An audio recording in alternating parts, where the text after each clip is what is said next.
Assalamu alaikum, урматтуу Десин ТВ каналынын көрүүчүлөрү. Сиздер менен мен блогер Бакыт Сулайман. Достор, баарыңарды ушул бүгүнкү эгемендүүлүк майрамыңар менен чын жүрөгүмдөн куттуктаймын. Мына 30 жылга жакын убакыт өттү. Биз эгемен мамлекет деп аталганыбыздан бери бул эгемендиктин баасы абдан жогору. Мунун баркын билишибиз керек.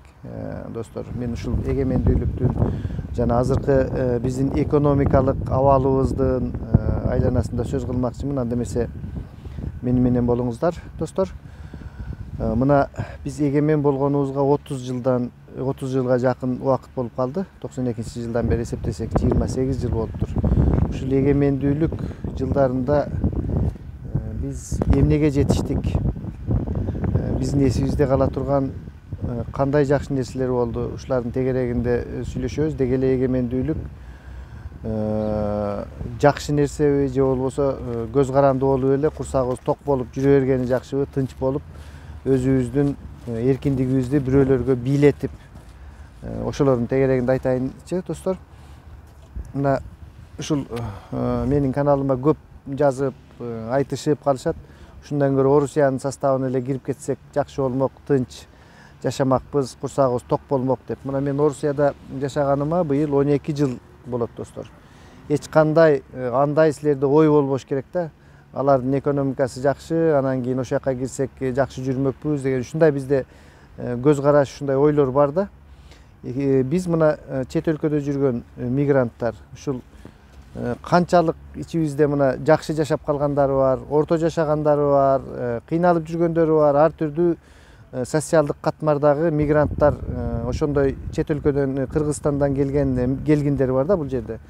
Бирок ошонун баардык адамдарынын жүрөгүндө Кыргызстан ушул же биз өзгөчө патриотпузбу же кандай билбейм, айтор канчалык бизде мындай жаман деген менен, коррупция көп деген менен жүрөгүбүз ошол Кыргызстан деп согуп турат да. Ошол Кыргызстаныбыз эгемен болсо биз ошончолук өзүбүздү жакшы сезебиз. Мындай ушул нерсеге Кудайга тобо, Кудайга шүгүр келтиребиз да. Ушундай эгемен болуп калганыбызга, жок дегенде өзүбүздүн мамлекетибиздин бардыгына, башыбызда ак калпагыбыздын барына, чоң улуу эпос манасыбыздын бардыгына деги эле койчу өзүбүздө кандай айтарга, мактанарга эмнебиз болсо ошолордун бардыгын эстеп биз сыймыктанып жүрөбүз ушундай алыс жерде. Ошолордун бардыгы айрыкча ушул эгемен экендигибиз бизге дем берип турат да. Ошол Кыргызстанда эмне болуп жаткандыктарын карап, билип, күндө карап, ошолорго ойлонуп бир нерселерге ушинтип турабыз да. Ал эми мамлекетибиздеги экономиканын чабалдыгы эгемен болгонубуз менен экономикалык жактан башка ушундай эле Россияга, Кытайга жана башка өлкөлөргө карыз болуп, ошолорго кандайдыр бир деңгээлде көз каранды болуп тургандыгыбыз албетте бизди абдан ойлондурат жана кээ бир учурлары абдан өкүндүрөт. Мен мына ушул акыркы кездери блогер болуп, блогумду ачып жүргөндөн бери көптөгөн мындай окумуштуу, түшүнүгү чоң ушул экономикалык жактан кенен анализ кылган адамдар менен сүйлөшүп калчу болдум да. Мисалы үчүн ушул теги кыргыз немец окумуштуусу, техника илимдеринин Германияда доктору Талант Рыспаев менен көп сүйлөшөмүн. Ушул сүйлөшүп жатам акыркы кездери. Ушул эмне себептен бизде Кыргызстанда мындай жакшы өнүгүү болбой жатат, президент деле ушундай аракет кылып жатат, коррупция менен күрөшөбүз деп, эмне себептен ушундай болуп жатат деген тегерегинде сүйлөшсөк, ушундай пикирлерди айтты бул киши. Көрсө, достор, бизде инвесторлордун келиши дагы аябай кыйын нерсе экен да. Анткени саясий стабилдүүлүктүн жоктугу, тез-тез бийликтин алмашып жаткандыгы дагы инвесторлорду качырат экен. Экинчиден, өтө чоң коррупция бар деди бул киши. Өтө чоң коррупция. Ошол Германиядагы чоң экономикалык проектлер менен адамдарды алып келип, ушул Кыргызстанда жолуктуруп, ушундай чоң нерселерди кылган учурда дагы жакшы натыйжалар чыкпай, коррупциялык, ошол Бакиевдин кезиндеги бир окуяларды айтып берди. Инвестицияны алып келгенде эле ал жак бияктагы биздин Кыргызстандагы адамдар, ошол специалисттер биринчи эле ошол контракттарды түзө электен мурун эле акчаны бер деп талап кылып, бизде ушундай көз карашта экен да. Эптеп эле инвесторлор келсе, алардан акчаны ушул оң чөнтөк, сол чөнтөккө салып алса, мына жанагы tesттин окуясын, жол куруудагы окуяларды абдан көрүп жатасыздар. Эмне болсо эле ошол жерден коррупциянын башы көрүнөт да. Эми буйруса мен Кыргызстанга барганда бир жакшы ойлорум бар. Ушул мындай фактыларды азыр Атамекен фракциясына келип жүрөт. Ушул Ырыскелди Момбеков агай аябай көп фактыларды келтирет да. Ушул келген инвесторлордон, жол куруудан жана башкалардан эми азыр техникалык мүмкүнчүлүктөрүм жоктугуна байланыштуу мен интервью ала албай жатам. Ушундай фактылар абдан көп да. Мына Талант Рыспаева айтты, ошол Германиядан келген инвесторлорду кантип качырганын. Мына Ырыскелди Момбеков айтып жүрөт. Деги эле турмушта деле көрүп жатабыз да, жолдордун бүтпөй жаткандыгы. Мисалы мен өзүм ошол көрүп жүрөм, Жалал Абадтын ушул аймагында Ош Бишкек жолунун канча жыл Акаевдин кезинен бери бүтпөйт да. Мына азыр дагы быйыл мен сурадым, эмне болсо мындай башталгансып турат деди.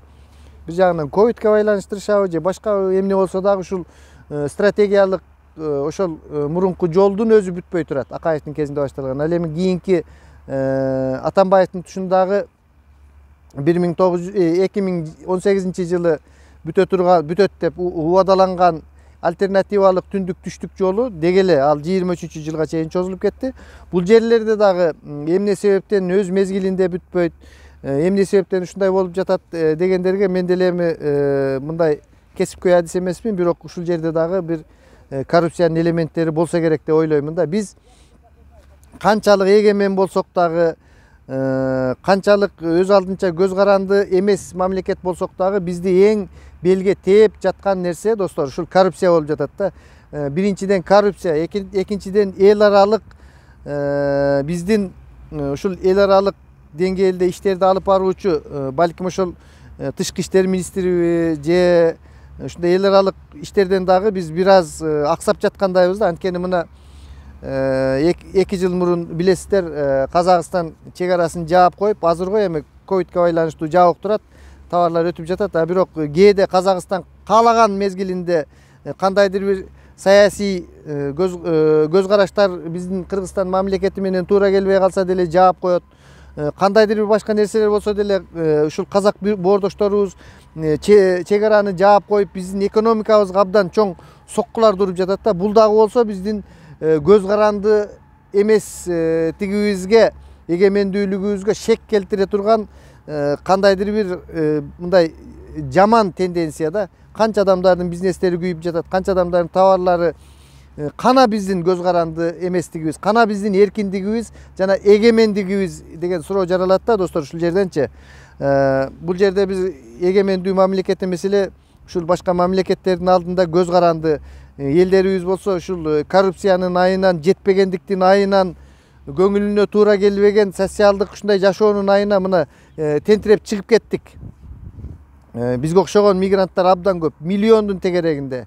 Же шайлоого мындай активдүү катыша албайбыз, же Кыргызстандын жашоосунда активдүү боло албайбыз. Болгон жардамыбыз, тыйындарды жөнөтөбүз, башка эч кандай бир активдүү жашоого мүмкүнчүлүгүбүз жок да. Ушул эгерде эгемендүүлүгүбүз, чын эле биз эгемен мамлекет боло турган болсок, ушул экономиканы абдан көтөрүшүбүз керек да. Коррупцияны жок кылышыбыз керек достор. Анан калп эле коррупция гүлдөп турса, чек араларыбыз жабык турса, жалдырап турсак ачып коюңузчу, бул адамдарыбыз өтүп кетсин, биягыбыз мындай болсун деп тең ата болуп сүйлөшө албасак, бул эмне деген мамлекет, эмне деген бийлик, жанды кейитет да достор, жанды кейитет. Ушул саясатты сүйлөбөй эле коеюн дейсин, саясаттан алыс болуп эле башка нерсени бирок айланып келип туруп эле ошо саясаттын сасык казанына түшүп калабыз да. Бүгүнкү силер менен бөлүшө турган оюм ошол болду достор. Эгемендигибизди барктайлы, сактайлы, көзүбүздүн карегиндей сактайлы, туубузду сактайлы, калпагыбызды сактайлы, баары жакшы болсун. Сиздер менен мен Бакыт Сулайман өз пикирлериңерди жазып каналга катталып коюңуздар. Саламатта туруңуздар достор.